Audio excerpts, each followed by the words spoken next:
یہ جو عبادت کا مفہوم ہے سر، عبادت ایک تو ظاہری طور پہ ہم کرتے ہیں نماز یا دوسری اشکال کی شکل میں، ایک دعا جو ہے، دعا بھی عبادت ہے.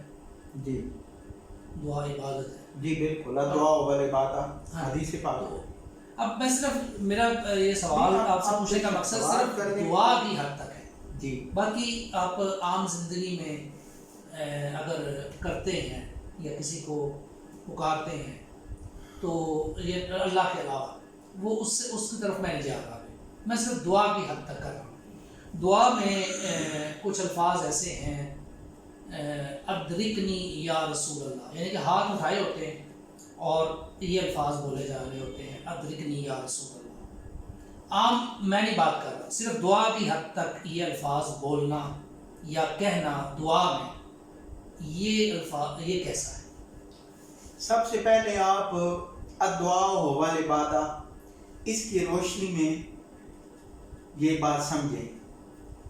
حضور علیہ السلام نے ارشاد فرمایا دعا ہی عبادت ہے. اب ہمیں ان دونوں کو علیحدہ نہیں کرنا فی الحال اس بات کو سمجھنے کے لیے. ٹھیک، دعا ہی عبادت ہے. عبادت ہے. ٹھیک ہے، اب ہم علیحدہ نہیں کریں گے، اب ہم ایک ہو گیا. اب ہم عبادت کا مفہوم سمجھیں گے کہ عبادت کیا ہے. عبادت کہتے ہیں عاجزی میں انتہا کر دینا، اپنے آپ کو حقیر سمجھنے میں انتہا کر دینا. اب یہ معاملہ بندہ جب بھی کرتا ہے تو کس ذات کے سامنے کرتا ہے؟ اللہ وحدہ لا شریک کے سامنے.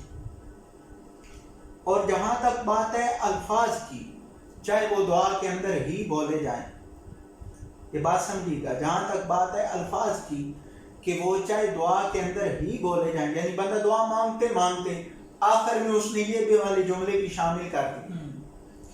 ان جملوں کے شامل کرنے کو ہم غیر مناسب کہہ سکتے ہیں، لیکن فتویٰ تب لگائیں گے کہ بعین ہی وہ جو مانگنے والا ہے وہ اسی نظریے سے جیسے پہلے جملے اللہ کی بارگاہ میں پیش کر رہا تھا ویسے یہ جملہ بھی اس نے حضور کی بارگاہ میں پیش کیا.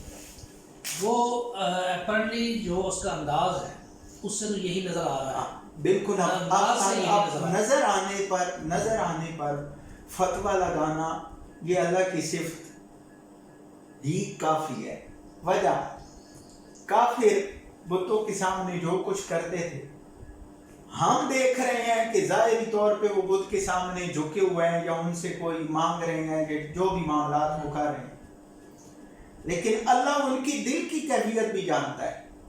ٹھیک ہے سر، جلدی جی، لیکن ابھی ہمیں پتہ نہیں، اب ہمیں نہیں پتہ، نہ ہمیں نہ گزشتہ سلسلہ کہ ہمیں پتہ چل جائے. جی بالکل. اس کا ایک بہترین طریقہ کیا ہے کہ کوئی بندہ اگر کوئی ایسے معاملات کرتا ہے، مطلب دعا مانگتے مانگتے، حالانکہ میں اسے غیر مناسب کہہ رہا ہوں کہ اس نے ایک تو سننے والوں کو شک میں ڈال دیا کہ ہم دعا مانگ رہے تھے اللہ کریم سے، جی، اور پھر درمیان میں حضور علیہ السلام کی بارگاہ میں استغاثہ والے اشعار ہمارے امام صاحب نے یا دعا منگوانے والے نے پڑھ دیے ہیں، تو سننے والوں کے ذہن میں ایک شک سا ڈال دیا.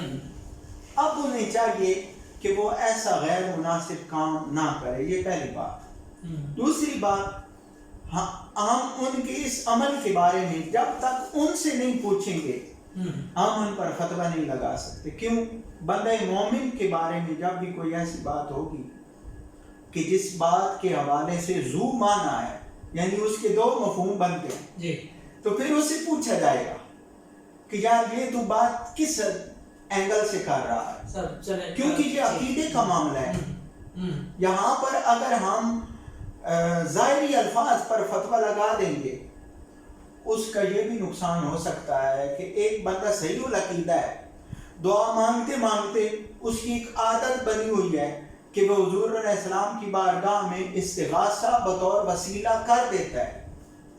استغاثے کو بھی سمجھنے کی ضرورت ہے کہ استغاثہ ایک ہوتا ہے کہ مانگنے والا جو مانگ رہا ہے، جو کچھ کہہ رہا ہے وہی اس کا نظریہ بھی ہے. مطلب یا رسول اللہ انظر حالنا یہ کہہ رہا الفاظ بھی دعا میں ٹھیک ہے. اب یہی اس کا نظریہ ہے کہ میں جیسے اللہ سے دعا کر رہا تھا ویسے حضور علیہ السلام سے دعا کر رہا ہوں, تو ہم اسے کہیں گے نہیں تم غلط کر. لیکن سر وہ جو پہلا سوال تھا وہ جو لا تقولوا راعنا, وہاں پہ بھی وہ الفاظ آ گئے کہ ایسا کوئی لفظ نہ بولا جائے جہاں پہ وہ پرابلم آتا ہے. لیکن دعا اللہ یہ جو الفاظ ہیں یہ بھی دعا اللہ سے مانگ رہے ہیں, اور پھر یہ الفاظ درمیان میں آ گئے, تو کیا یہ پھر وہ اللہ کی طرف وہی بات جو نبی صلی اللہ علیہ وسلم کی طرف آ رہی ہے وہ پھر اللہ کی طرف نہیں؟ میں بالکل سمجھ رہا ہوں آپ کی بات. مسئلہ یہ ہے کہ عقائد کے معاملے میں ہمیں احتیاط کی ضرورت ہے. آپ کو ایک بات کی میں گارنٹی دے سکتا ہوں کہ کوئی عالم ایسا انداز نہیں اپنائے گا.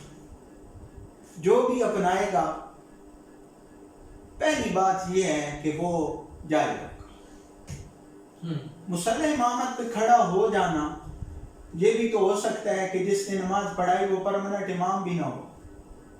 میں ایک مثال دے رہا ہوں, ہو سکتا ہے پرماننٹ امام بھی نہ ہو, اور یہ بھی ہو سکتا ہے کہ پرماننٹ امام ہو لیکن جو امامت کے حوالے سے اس کی کوالیفیکیشن ہونی چاہیے وہ نہیں ہے. اب دیکھیں نا حدیث پاک میں ہے, ہم نے تو امامت کو ایک عام سمجھ لیا ہے نا. حدیث پاک اگر صحیح مسلم کی ہی صرف حدیث پاک کو سامنے رکھا جائے, امام وہ بنے جو قرآن پاک زیادہ پڑھا ہو, امام وہ بنے جو حدیث کا علم زیادہ رکھتا ہو. ہم نے امام کے حوالے سے جو ہمارے معاشرے میں چل رہا ہے وہ کیا ہے کہ جو بندہ داڑھی والا ہے ہم اسے آگے کھڑا کر. جب ایک پڑھا لکھا بندہ آپ امام بنائیں گے اسے پتہ ہوگا کہ میں دعا کر رہا ہوں تو میں نے دعا میں کوئی ایسا جملہ نہیں بولنا کہ جو اگر میں اپنے عقیدے کے طور پہ صحیح کہہ رہا ہوں, یعنی اگر کوئی مجھ سے پوچھے تو میں اس سے وضاحت دے سکتا ہوں کہ میں نے یار یہ جملے کس نظریے سے بولے اور یہ کس نظریے سے بولے, لیکن سننے والے بیچارے کے ذہن میں تو سوال اٹھ جائے گا. اچھا عالم کوئی ایسا کام نہیں کرے گا, اس لیے میں نے کبھی نہیں کیا الحمدللہ. یہی آپ سے پوچھنے لگا تھا کہ یہ نارملی یہ الفاظ جو ہوتے ہیں ادرکنی یا رسول اللہ یا رسول اللہ یا انظر حالنا, یہ استغاثہ بریلوی حنفی بریلوی مکتبہ فکر کی مساجد میں ہوتے ہیں. تو میں پوچھنے یہی لگا تھا کہ آپ بھی حنفی بریلوی ہیں تو کبھی آپ نے کبھی نہیں بولے دعا میں خاص طور. ٹھیک ہے, ہاں باقی اگر نافخانی ہو رہی ہے دعا کی بات کی جی دعا میں کبھی نہیں بولے.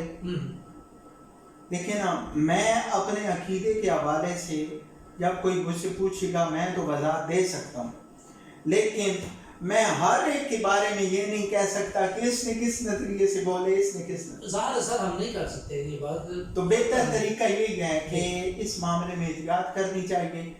دعا مانگتے وقت ایسے جملے نہیں بولنے چاہیے. آپ ویسے محبت میں حضور علیہ السلام کو پکار سکتے ہیں